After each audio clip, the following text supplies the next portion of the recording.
You're good. Yes. You go down. That was fast. Okay, again, thank you for having me here today for this wonderful opportunity. I was 9 years old when they found me. Our family went for a camping trip for 2 days and 1 night at Cottontail. Is that what it's Cottonwood. Cottonwood. Sorry, I don't remember the name. And at 6:30 in the morning, after we camped, I had to go to the bathroom, and I told my parents, and they said, okay, and so I went. And there were 2 bathrooms that I knew about, and that were close to the campsite. Both of them were sort of just out of sight from where we were camping. And so I just tried to come back and got disoriented. And I tend to look down when I walk anyway. And I just lost my bearings. And, you know, to this day, my family has nicknamed me Wrong Turn. So, it started way back then. So anyway, there is somebody that was, I would have liked for her to have been here with me today, but she unfortunately couldn't come, and that's my sister, Corrine Woods. I asked her to write something about our adventures because she was the one that remembered what my shoe prints looked like and was able to describe them. And I attribute a lot of my being found to her. And so I'd like to read what she wrote, if she could be here today.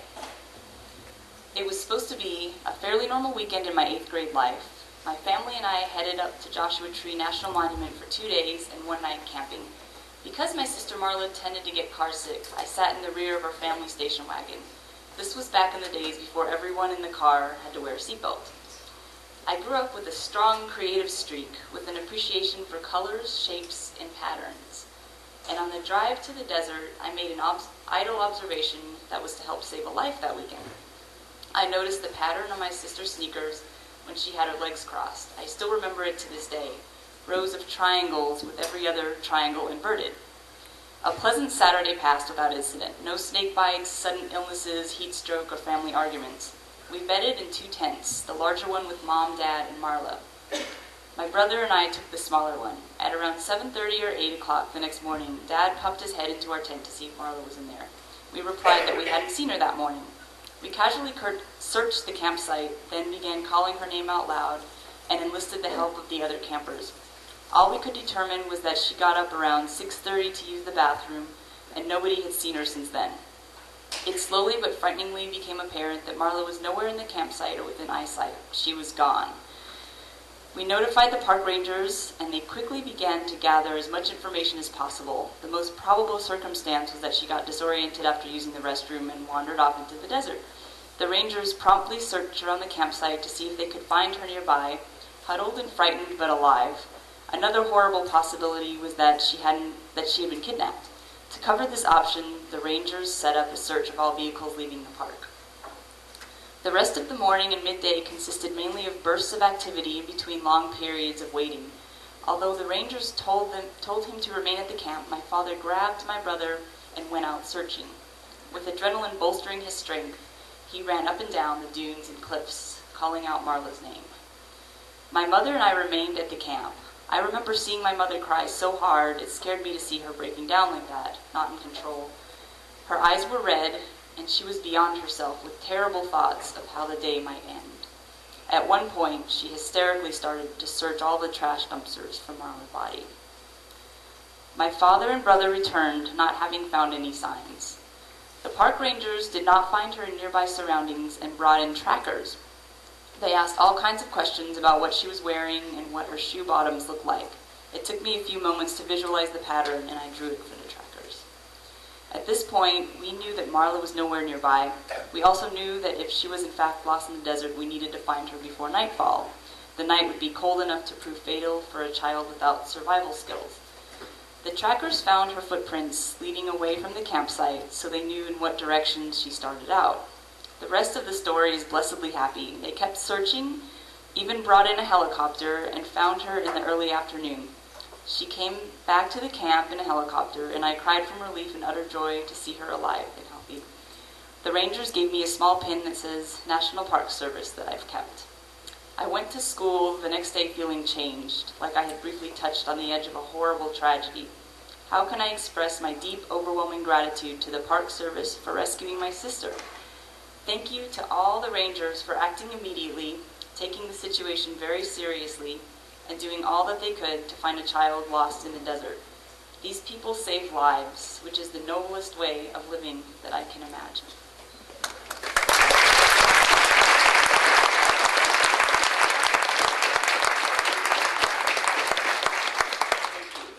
Very glad that I was able to read this because she was important in this search as well. But of course, when I was out there lost in the desert, I had no idea what these guys were going through. Just looking around, being overwhelmed by the cactuses. I did see the helicopter and I waved to it like this. And, I had no one to talk to and just kind of wondered if I was going to live. But to this day, I never take anything lightly because of that experience. And every day I remember that I'm still alive and I'm very thankful for it. So thank you very much.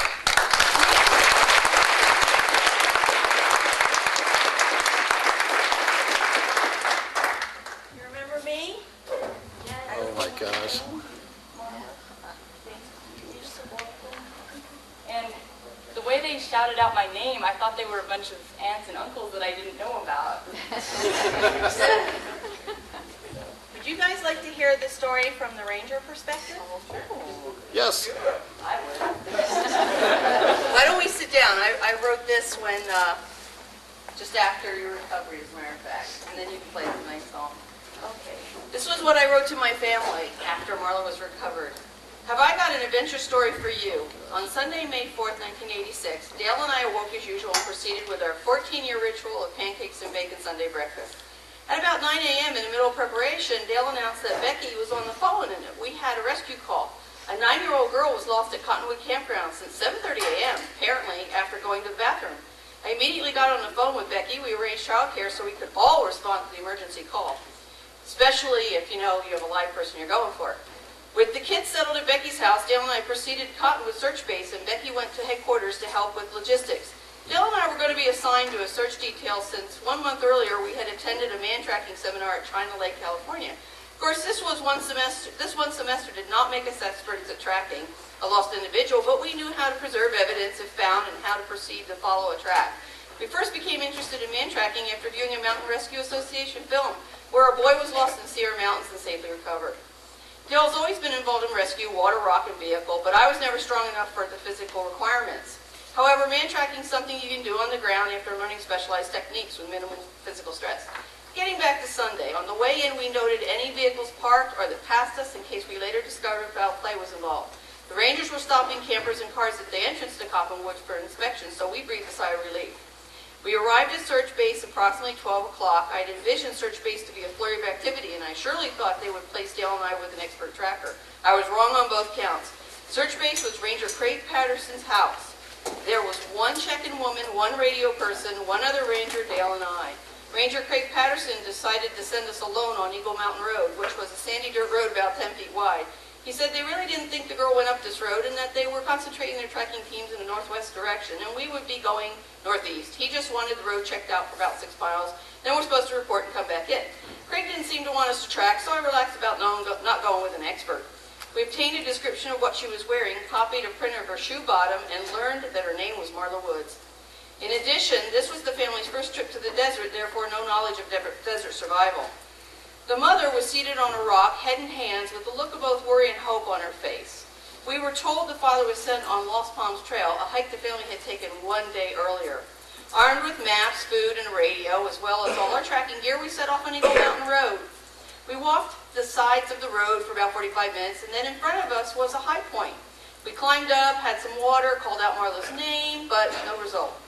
Upon descending the hill at the intersection of washes, we found some tracks, 8.5 inches in length, but could not confirm the running W pattern of Marla's shoes, so we marked the tracks by drawing a circle around them, made a note and moved on. Now and then our trip, we would see the same size track, only it appeared to be traveling down the road towards the campground, and in that case, Marla would have passed us. We circled and noted these tracks as we went along and didn't think they would amount to anything. After all, she wasn't supposed to be on that road. As we walked along, the desert silence being broken only by occasionally helicopters overhead, Dale expressed a feeling that she was indeed traveling in our area. He had nothing to go on, just a feeling. Now about 1:15 p.m., the sun was bright and high overhead. There was a nice breeze and temperatures about 90 degrees. Not a bad day for a walk. As we continued up the road, the silence was broken by a radio call. JOSAR 1 to search base. We're a tracking team of 3 following indefinite tracks in a northwest direction from the bathroom. This call got me to thinking that if the child had decided to change direction, she might call head into our road from the left. So we looked for noise. The first few investigations produced nothing, but in one particular wash, it had fresh noise. I asked Dale if we could investigate it. We shaded it. The tracks indeed measured 8.5 in length, and by using the shading track and the hat and focusing sunlight through a mirror onto the track, you can expose the pattern of the shoe. That's what tracking's all about. Well, this technique produced the running W pattern we were looking for. In addition, we found more than one track. It circled a series of at least 5, meaning someone small had definitely come that way. Our mental juices raced. We noted all we could about the location, the track description, and we radioed it in, and finally we said, let's get an expert up here. Dale made the call, JOSAR 3 to search base. We have an 8.5-inch track with a definite running W pattern. We're approximately 2 miles northeast on Eagle Mountain Road. Please send an expert. A few minutes later, helicopter was overhead, and out dropped Joe, tracker of Riverside County. We explained what we found, showed him the tracks. These tracks are confirmed, they're hot, get Robin and Bill up here. Well, everybody was really excited at that point. We patiently waited while Joe did some perimeter cutting. We briefed Robin and Bill on recent events, and then Bill joined Joe in perimeter cutting. Joe and Bill were at least 50 yards ahead of us to the right and left, continued to try to pick up the tracks. Robin and Dale were nose down at the ground, following track by track. I was behind Robin, observing the trail, when suddenly, for no apparent reason, I looked up and saw a young girl running towards us.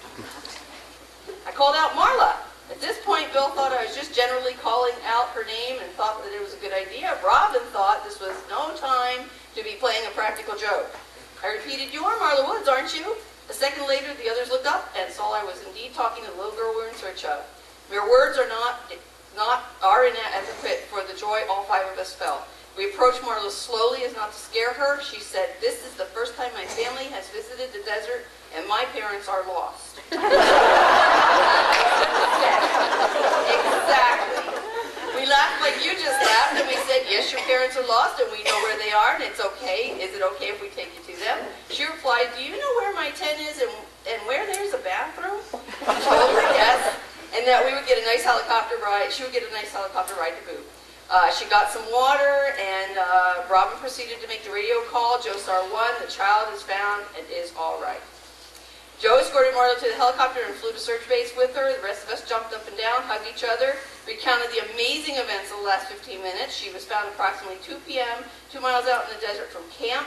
The helicopter returned for Dale, Robin, Bill, and I asked why we couldn't walk back down the road. It seemed an easy walk to me. We could go twice as fast now that the girl was found. As you can tell, I was very reluctant to take the copter ride. I have an extreme fear of heights. When it landed, Bill took my arm and placed me in the middle of the back of the helicopter. I guess I went under peer pressure, but all in all, it was a pretty smooth ride. I commented to Robin that I didn't think God would be angry with us after what we had done that day.